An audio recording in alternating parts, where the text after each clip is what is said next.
wa walah. Subhanaka la ilma lana illa ma 'allamtana innaka antal alimul hakim. Rabbi shrah li sadri wa yassir li amri wa hlul 'uqdatam min lisani yafqahu qawli. Allahumma shalli ala sayyidina Muhammad wa ala ali sayyidina Muhammad. Al-asatiz al-kiram, para ustaz, tak dapat saya sebut satu persatu, insyaallah Allah subhanahu wa ta'ala, amin ya rabbal alamin. Saya selalu lihat tulisan SPA ini setiap saya keluar kota, tinggal ceramah di hotel, itu setiap naik lift tertulis SPA di lantai 3.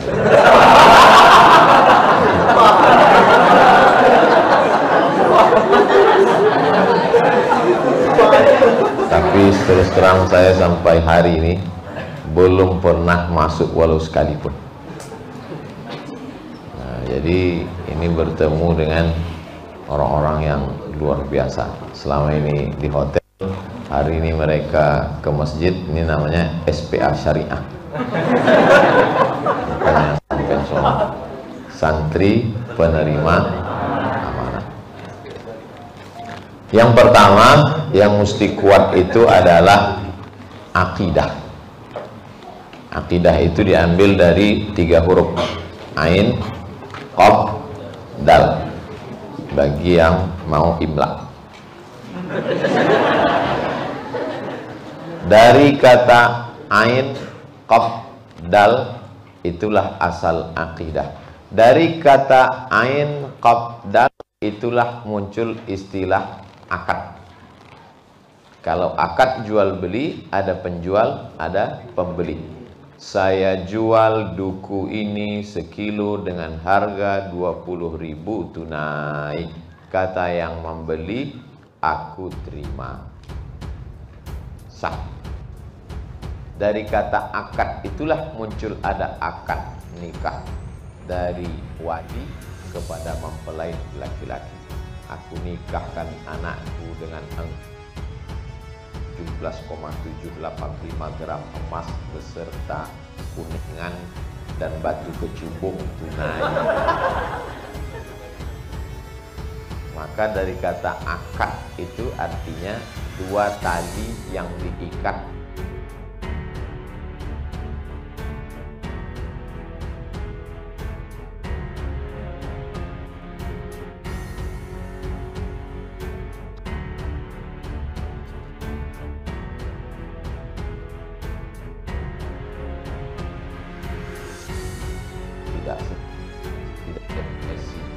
Karena akadnya sudah jelas dengan Allah bahwa dia selalu nuzon prasangka baik, sakitnya itu untuk menghapus dosanya. Ketika dia bertanya, saya kan sudah hijrah, saya kan sudah ikut SPA, kok saya sakit, dosa apa? Dosamu yaitu nanya dosamu apa itu? Karena berarti kau tidak ridho menerima ketetapan Allah SWT. Jadi hidup ini yang paling pertama, paling penting adalah akidah. Akidah dengan tauhid. Tauhid diambil dari juga waw, ha, dal. Wahada, yuwahidu, tauhid. Kalau akidah 2 tali yang disimpul mati sampai mati tak terbuka, maka tauhid artinya menunggalkan, mengesahkan, tidak ada yang mengatur hidup kita, tidak ada yang mendatangkan mudarat dan menolak manfaat, tidak ada satupun yang punya kuasa, la haula wala quwwata illa billah. Jadi kalau tauhidnya kuat, akidahnya kuat, insya Allah hidup ini terasa ringan. Seperti ringannya Nabi saat ditelan ikan paus. Seperti ringannya Nabi Ibrahim saat dibakar api Namrus. Seperti ringannya Nabi Musa saat dikejar di Laut Merah. Itu kuatkan. Seberat apapun yang kau saat Quran memperkuat ini nanti tauhidnya. Kita tes berapa posisi bunda itu gimana, masih kuat? La ilaha illallah. Kalau udah terasa berat betul, campak.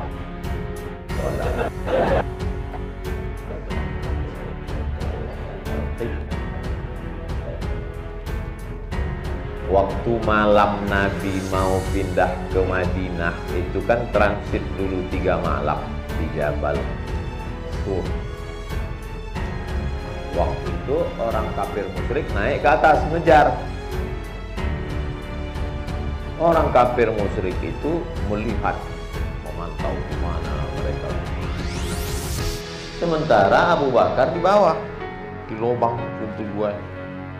Kata Abu Bakar, seandainya mereka melihat ke bawah ya Rasulullah, la absarna, pasti mereka melihat kita. Lalu apa kata Nabi kepada Abu Bakar? Ma dhannuka bisnaini Allahu sadisuhuma. Kalau kau sangka kita di sini berdua wahai Abu Bakar, maka sesungguhnya ada yang ketiga. Yang ketiga itu siapa? Allah. Allah bersama kita. Apa yang kau takutkan?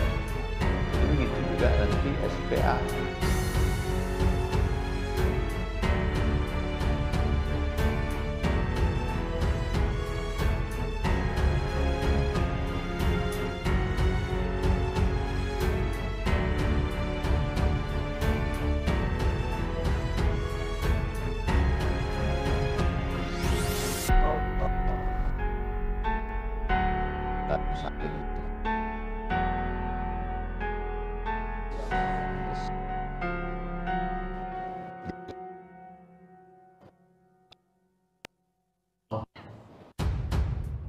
Israel kepada Nabi Musa waktu itu, inna la, pakai alif la, 2 kali kata penekanan. Tadrakun, sungguh kita pasti akan tertangkap wahai Musa. Apa jawab Nabi Musa waktu itu? Kalla, tidak, sekali-kali tidak. Lawan di depan, belakang, berat, kejar razia dari belakang. Alamudrakun, kalla sekali. Kalla sekali-kali tidak. Inna ma'iya rabbi sayahdin, bersamaku ada Allah yang akan menyelamatkan. Kalla, langsung tunjukkan SIM masih hidup. Kalla, STNK, pajak, PKB masih sehat. Kalla, inna ma'iya rabbi sayahdin. Jadi kalau tauhidnya tidak kuat hidup ini, kita rapuh. Makanya menanamkan tauhid itu selama di kota Makkah 13 tahun. La ilaha illallah. Tidak ada yang bisa memudaratkan satu pun di atas dunia ini. La ini jutama'atil ummatu, berkumpul semua orang di atas dunia ini. Ala ayyadurruka bisyai'in, mau memudaratkanmu, mau mencelakaimu, mau membunuhmu, mau melukaimu, mau mematikanmu. La yadurruka, mereka tidak akan bisa illa bisyai'in qad kataballahu alaik, kecuali memang sudah ditakdirkan Allah Subhanahu wa ta'ala. Abdul Somad hari ini ditakdirkan mati jam 10. Itu menurut takdir. Misalnya, misal Abdul Somad mati jam 10. A, mati jam 10 karena ditembak sniper. B, karena pesawat meledak. C, karena diracun orang minumannya macam Munir. D, karena disantet. E, tiba-tiba batuk mati. Bisa saja apapun terjadi. Tapi bahwa dia mati jam 10 itu ketetapan Allah Subhanahu wa ta'ala. lalu kemudian dia mati disantet orang, matinya karena disantet atau karena ajalnya sudah tiba? Mantap tauhid. Kasih nilai A. Ada pocong. Selama ini sepatu kita yang bayar. Malah dapat voucher. Luar biasa. SPA. Tauhidnya harus kuat. Kalau tidak kuat tauhidnya, luar biasa. Tapi jangan bayangkan mentang-mentang sih ajar jadi SPA apa bulan, lalu kenapa ini tauhid ini belum kuat juga? Dik aja di Jabar Tur masih takutan dengan kejaran Abu Jahal, Abu Lahab dan yang lain-lain. Artinya manusia. Ya laitani muttu qabla hadza wa kuntu nasyan mansiya, kata Maryam ketika dia hamil pas suami diejek-ejek oleh orang Israel. Masa enggak punya suami mengandung? Apa kata dia? La ya laitani muttu qabla hadza, andai aku mati di sini. Apakah itu ungkapan mengeluh Maryam? Tidak. Dia manusia, merasakan sakit, sedih, kecewa, gundah, galau. Hati manusia berbolak-balik. Tapi setelah itu ada penguatnya. Itulah tauhid. Tauhid itu pertama yang paling kuat. Bagaimana cara menguatkan tauhid? Ngaji terus. SPA ngaji. Gimana menguatkan tauhid itu? Berjamaah. Karena kalau kita sendirian lemah, maka saat kita lemah, datang kawan kita menguatkan kita. Wa tawasau bil haq, tentang tauhid. Aduh bro, dulu perasaan aku sebelum ikut SPA ini hidupku tenang-tenang aja. Sekarang setelah ikut SPA ini, kemarin ke masjid sendal hilang, subuh tadi helm hilang, pas dicek handphone pulsa habis. Maka datang kawan mengingatkan sebelah, kuat akhi. Terus apa solusinya? Tak ada, cuma kau kuat aja lah. Jadi kalau orang bercerita tentang kesusahan dia ke kita, tidak selamanya sebenarnya dia minta solusi. Kadang ada orang dia cuma mau cerita, maka jadilah pendengar yang baik. Jadi tidak selamanya orang cerita kesusahan ke kita langsung kita, jadi kau minta solusi, enggak. Makanya saya kalau ada jamaah cerita ke saya, Pak Ustadz saya begini-gini, saya cuma jawabnya, iya, insya Allah, iya, insya Allah. Udah saya atur, sekian menit sekali, iya, insya Allah. Karena saya tahu sebenarnya dia cerita itu bukan mau minta solusi, dia cuma mau cerita. Karena dia tak punya teman cerita. Kalau kita tidak mau dengarkan dia, nanti dia akan cerita ke angkot di pinggir jalan. Itulah yang orang senyum sama angkot. Lewat angkot. Nah, jadi yang dimaksud dengan tauhid itu bukan hanya kita dengan Allah saja, tapi tauhid itu adalah kita dengan sesama orang yang bertauhid. Habis 15 menit untuk tauhid. 2. Berapa yang mau Ustaz sampaikan? 3. Setelah tauhid akidahnya kuat, buah dari tauhid itu adalah ibadah. Saya bawa orang, misal dia nggak kenal dengan Ustadz Lukman karena dia dari hutan pedalaman, misal saya bawa dia kemari. Pas Ustadz Lukman lewat, dia cuek aja. Tapi begitu sudah dikenalkan inilah Ustadz Lukman dan seterusnya, maka dia pasti akan datang, bersalaman, cium tangan, karena dia sudah kenal. Begitu juga setelah kita bertauhid.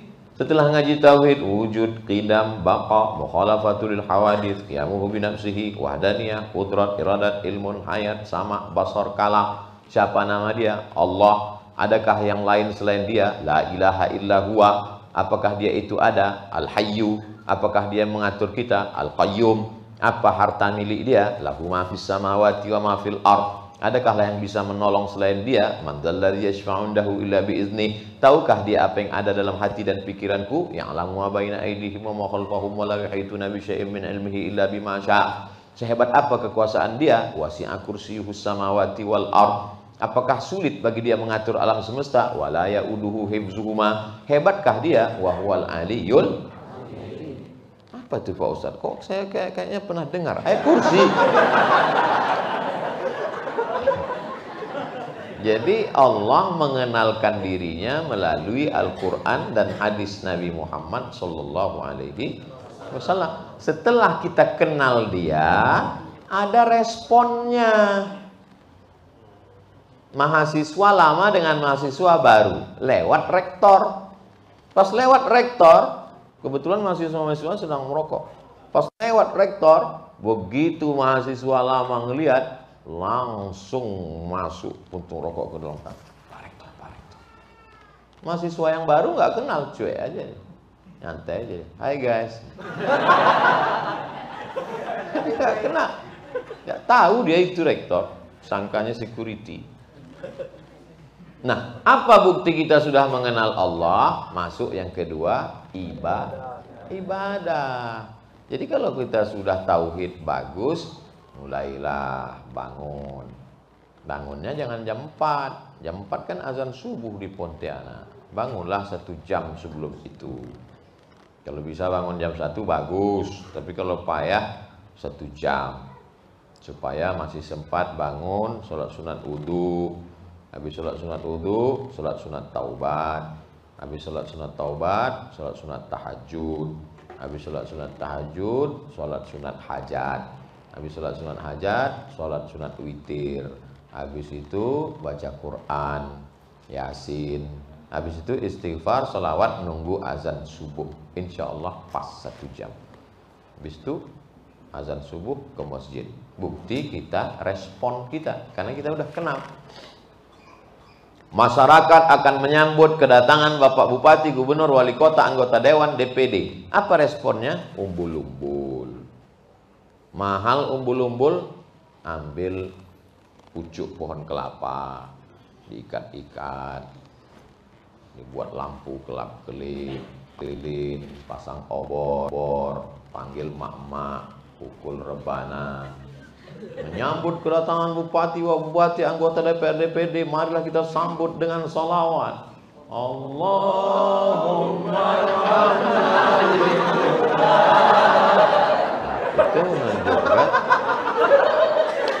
itu menunjukkan respon kita. Masa orang datang kita tak ada respon sama sekali? Ulama datang, ustadz datang, kiai datang, cuek aja dia. Waktu saya turun dari kendaraan tadi, wah main menyambut. Ustadz datang menyambut. Coba apa saya turun tadi, semua cuek aja. Terus tulis mereka di sini, not responding. Jadi kan sama Allah itu gitu juga. Apa bukti kita merespon pengakuan kita kepada Allah? Ibadah. Kau sudah bertauhid asyhadu alla ilaha illallah? Sudah, Pak. Tadi sholat subuh, merespon Allah cukup di hati. Allah tidak melihat diri kita yang zahir. Ini hanya cangkang kulitnya saja. Yang dipandang Allah adalah hati kita, beb.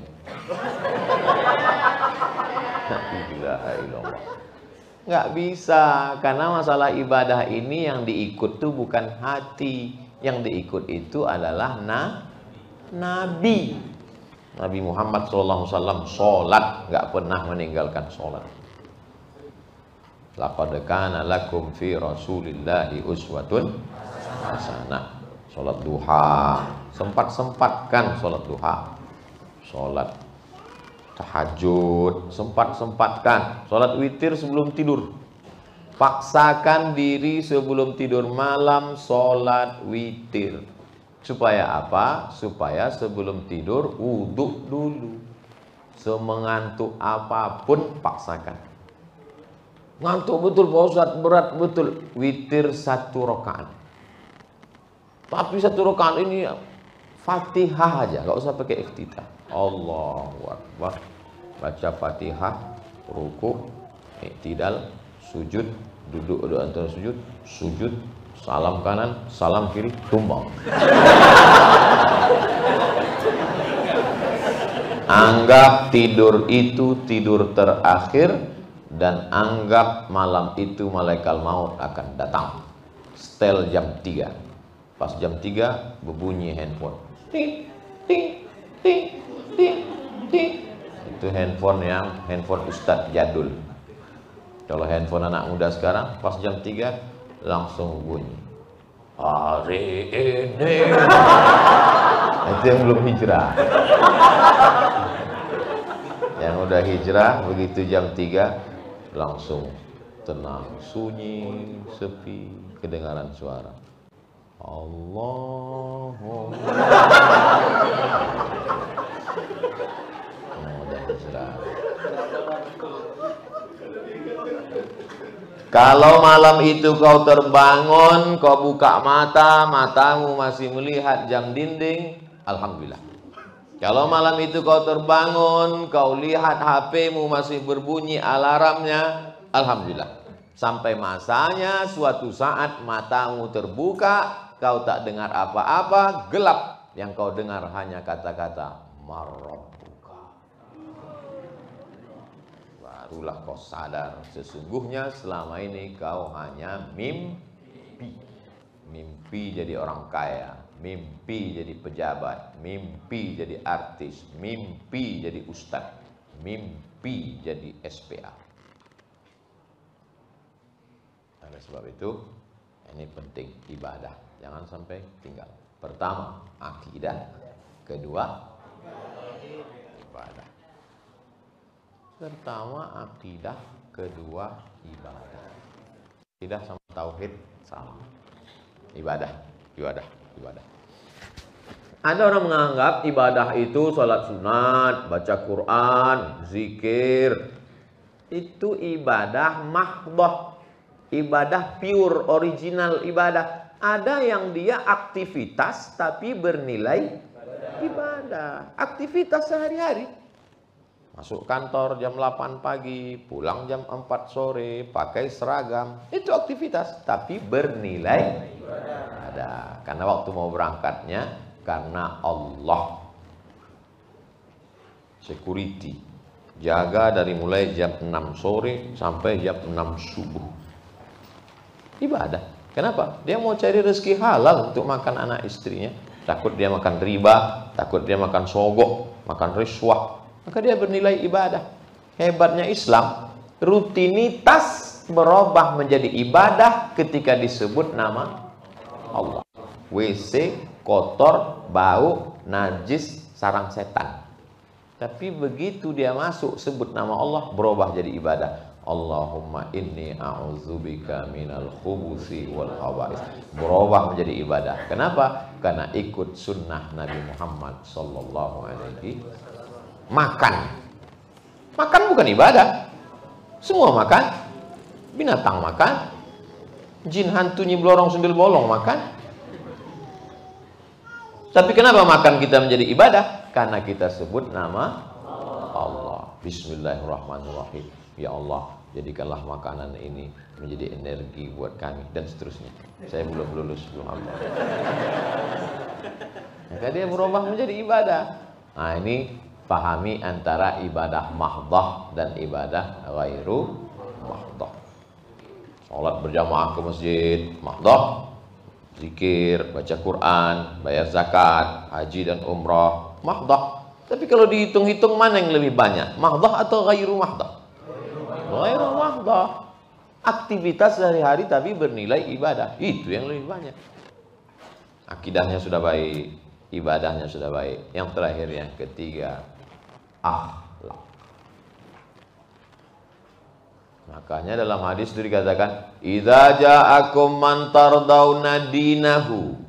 Wahai bapak-bapak, kakek-kakek, kalau datang seorang laki-laki, anak muda mau meminang anakmu, adikmu, cucumu, yang kau pandang dua, dinahu, agamanya baik. Maksud agamanya baik apa? Sholatnya baik, akidahnya baik. Tapi ada satu lagi, wa khuluqahu,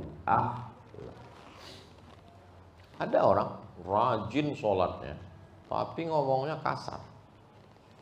Kalau dia ngomong 5 menit, itu masih tenang hati kita. Masuk menit ke-6, hancur, bak kaca jatuh ke batu.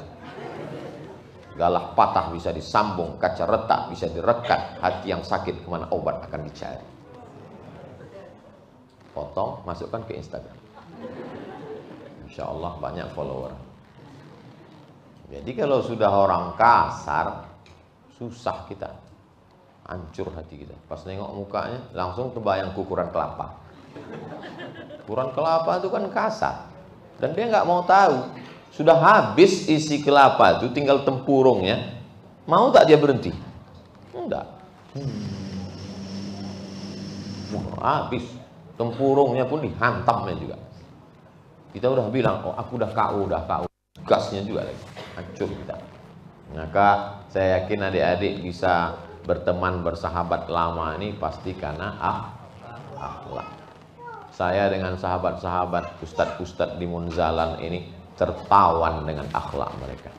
Baik-baik, lembut-lembut, santun-santun, ganteng-ganteng, pakai jas, pakai peci. Ustadz kok malah pakai jaket, pakai ini, penyamaran mau masuk airport. Habis ini dia langsung pulang. Peci sama baju koko sama sarung sudah masuk koper, semua sudah dikunci. Cepat diantar. Karena kalau saya masuk ke airport pakai sarung, pakai koko, nanti mereka minta tablik akbar.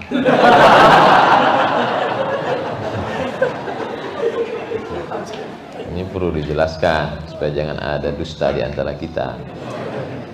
Nah, nanti kenapa Ustadz kemarin waktu di depan SPA tuh pakaiannya kok begitu?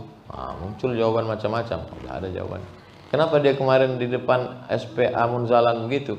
Iyalah, dia kan sedang spa. Akhlak ini paling penting.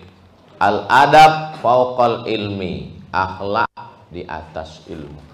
Berapa banyak orang berilmu, runtuh ilmunya, seperti istana pasir di tepi pantai yang cantik, kokoh, indah. Datang air sekali ombak, hilang.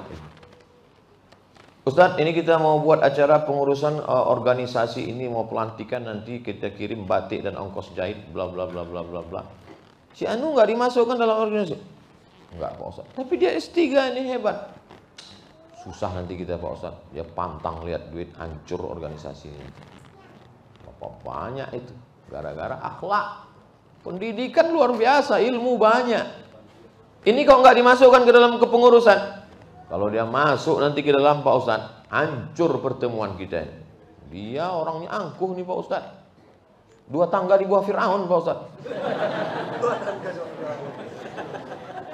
Susah kita. Tapi berapa banyak orang yang biasa-biasa saja, ini dimasukkan. Kenapa? Baik, bagus orang, lurus nih orang. Saya dalam perjalanan dari mulai Sabang sampai Papua, banyak ketemu dengan orang-orang yang kami dipertemukan, disatukan oleh akhlak. Bukan karena sama-sama satu pesantren, bukan karena sama-sama di Al-Azhar Kairo Mesir, bukan sama-sama level keilmuan, bukan sama baca kitab talaqi dengan Habib Syekh Fulan, tapi karena akhlak. Saya yakin adik-adik pun merasakan itu. Ada kadang kita dengan kawan nih connect enak. Ada orang nih sifatnya tinggi sebenang, kata orang Melayu. Paham tinggi sebenang? Benang itu kan benang. Benang itu kan tipis. Dia mau tinggi walaupun sebenang tingginya. Kalau kita ngobrol sama dia, aku dulu waktu SD pernah menang lomba azan satu sekolah, misalnya kita ngomong gitu. Aku dulu waktu SD pernah lomba azan sekolah. Aku satu RT. Walau tinggi sedikit menjadilah, sebenang menjadilah. Nah, itu namanya kalau orang Melayu mengatakan tinggi sebenang. Ijabul mar'i binafsihi unwanu dha'fi aqlihi. Orang yang mengagumi, terlalu kagum terhadap dirinya, itu menunjukkan lemah akalnya. Kalau kata orang Melayu, sekilo kurang secupak, sekilo kurang seon gitu maksudnya. Hebat dia tuh, ganteng dia tuh, mantap dia kalau ngomong. Iya, tapi kurang seon.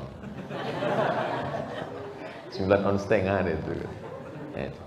Jadi kita ini kalau ada orang ngomong gitu, sama macam seperti kita naik motor. Kita kan naik motor nyantai, lari 60, 70. Dia nggak 120. Saya kalau nengok orang gitu, atas serangkola gitu. Oh, mau panjat tiang listrik itu terserah. Kadang-kadang kalau mau pergi pengajian, kadang kan jamaah sahabat kita yang nyetir ini mengejar poreder yang ada di depan itu. Saya bilang, kenapa ente kejar dia? Slow aja kita pelan, nanti dia lama. Dia kan nunggu kita. Aku kan di sini. Dia nanti dulu sampai ke pentas, tak kan mungkin dikejarnya, masih carinya kita dua. Apa yang mau dikejar? Saya bilang. Betul tak?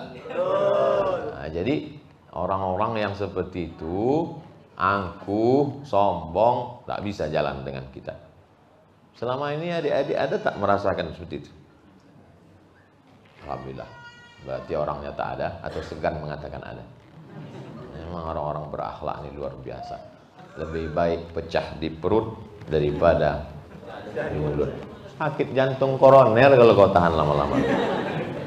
Speak up, ngomong, bicara. Kalau ada orang fitnah macam-macam, tanya dia. Kabarnya kau sudah memfitnah saya begini. Terus, saya mau klarifikasi. Oh, kusangka kamu ngajak bertinju tadi. Mau klarifikasi. Akhlak. Jadi akhlaknya dikedepankan. Akhlak bersama kawan-kawan SPA, akhlak kepada ustadz dan guru. Yang paling penting adalah akhlak kepada Allah Subhanahu wa ta'ala. Akidah, ibadah, akhlak. Itulah yang dapat saya sampaikan dari jam 9, jam 9.35. 35 menit kita bernilai ibadah. Kenapa dia bernilai ibadah? Karena didasari oleh tauhid la ilaha illallah, dan dia berbuah menjadi akhlakul karimah. Kalau hanya sekedar ilmu, setan, iblis ilmu. Kalau hanya sekedar ilmu, orientalis yang belajar Islam jauh lebih berilmu. Maka kita dimuliakan karena akhlak. Nabi Muhammad dipuji Allah karena akhlak. Wa innaka la'ala khuluqin azim. Terima kasih segala perhatian, mohon maaf segala kesilapan dan kesilapan. Ala hadhihi niyah. Al-Fatihah. A'udzu billahi minasy syaithanir rajim. Bismillahirrahmanirrahim. Alhamdulillahi rabbil alamin. Arrahmanir rahim. Maliki yaumiddin. Iyyaka na'budu wa iyyaka nasta'in. Ihdinas siratal mustaqim, siratal ladzina an'amta 'alaihim ghairil maghdubi 'alaihim waladdallin. Amin. Allahumma aslih syababal muslimin. Perbaikilah akhlak anak-anak muda kaum muslimin. Wahfazhum min kulli su' wa syarr. Jaga pelihara dari segala perbuatan maksiat dan tercela ya Allah. Allahumma dafa'an al-ghala wal waba wal fahsya wal riba wal zina wal munkar. Selamatkan anak-anak muda kami dari zina, dari narkoba, dari LGBT, dari perbuatan keji dan mungkar ya Allah. Tsabbitna 'alal iman wal Islam. Kokohkan kami dalam iman dan Islam. Ya muqallibal qulub, Engkau yang membolak-balikkan hati, tsabbit, kokohkan hati kami ala dinik, dalam agamamu, wa ala ta'atik, dalam ketaatan kepadamu. Allahumma arham al-munfiqin, saudara-saudara kami yang sudah berimpak, berwakaf, curahkan rahmat kasih sayangmu pada mereka dan pada kami semua ya Allah. Allahumma anzilna munzalan mubarakan wa anta khairul munzilin. Tempatkanlah kami di tempat yang penuh keberkahan, karena engkaulah sebaik-baik yang menempatkan segala makhlukmu ya Allah. La tada'lana zamban illa ghafartah. Segala dosa kami ampunkanlah ya Allah. Wala aiban illa satartah. Segala aib, cacat, kekurangan kami tutupilah ya Allah. Wala musafiran illa wasaltah. Yang musafir sampaikan ke tujuan dengan selamat ya Allah. Wala maridan illa syafaitah. Yang sakit angkat penyakitnya, sehatkan untuk selamanya. Wala mayyitan illa rahimtah. Yang meninggal dunia curahkan rahmat kasih sayangmu ya Allah. wala hajatan min hawaijid dunya wal akhirati laka ridha wa lana fiha salah. Segala hajat dunia, hajat akhirat Engkau ridha dan baik bagi kami, maka tunaikanlah, mudahkanlah ya Allah. Allahumma la sahla illa ma ja'altahu sahla wa anta taj'alul hazana idza syi'ta sahla. Rabbana taqabbal minna, terimalah segala amal kebaikan kami ini ya Allah. Allahumma ja'alna minal mukhlasin, jadikan kami orang-orang yang ikhlas beramal karena la ilaha illallah Muhammadur Rasulullah. Allahumma ja'alna minal mutahabbina bi jalali, jadikan kami bersaudara karena Engkau ya Allah. Azillana tahta zilli arsyika, berikan kami naungan di padang singgasana aras, di bawah singgasana arasmu di padang mahsyar. Saat itu tak ada tempat bernaung kecuali Engkau saja ya Allah. Allahumma khtim lana bi husnil khatimah wa la takhtim alaina bi su'il khatimah. Allahumma jma'na ma'al habibil mustafa fi jannatikal ula, satukan kami dalam surga jannatul firdaus bersama Nabi Muhammad sallallahu alaihi wasallam. Rabbana atina fid dunya hasanah wa fil akhirati hasanah wa qina adzabannar. Wa sallallahu ala sayyidina Muhammad wa ala alihi washabbihi wasallam. Walhamdulillahi rabbil alamin. Taqabbalallahu minkum minna wa minkum taqabbal ya karim. Terima kasih segala perhatian, mohon maaf segala kesilapan dan kekhilafan. Wassalamualaikum warahmatullahi wabarakatuh.